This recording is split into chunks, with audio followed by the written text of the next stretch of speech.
I am Lisa Davies. I've lived in this home now for about 25 years. We've gone through many stages, from young children to now my husband's retired and I'm towards the end of my career. And in that time, our yard has gone through many metamorphoses as well.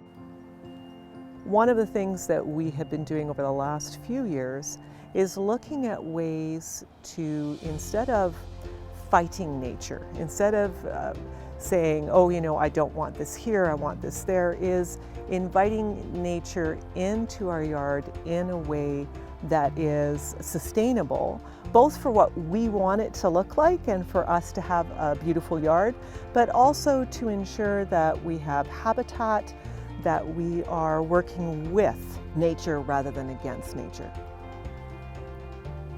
One of the things that, as you work within a yard, we often don't have the opportunity or the time or even the background understanding. We don't know what we don't know.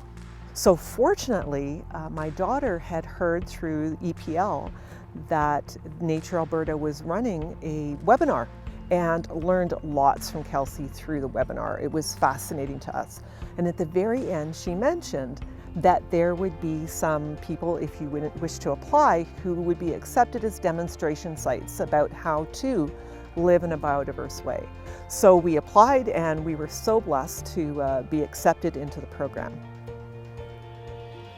I really feel strongly that one of the things the Nature Alberta program has done for us is to give us that idea of the whole and how we could take these individual bits and pieces of information and create then a whole vision of what the backyard and what our front yard could look like in terms of being a space to hold biodiversity and wildlife within an urban setting.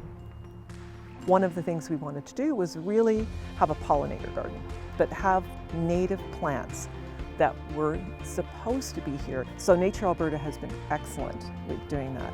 We're also very much composters as well. So Nature Alberta gave us some ideas about composting, and then we talked about getting a rotating composter, which they support us. The bat box, we've always thought about having a bat box, so being able to have that as well. And just, I would say probably one of the biggest things was being able to have conversations with someone else who has a little bit more expertise than you to drive the vision that you might have. It made us much more thoughtful about the choices that we were going to make.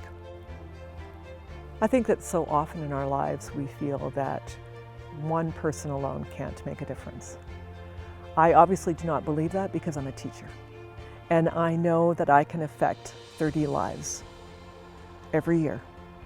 So the more that I do, and the more that I talk about what I do, the more that I share what I do, the more that other people hear what I do, those ripples then can affect far more than just myself alone or my yard alone.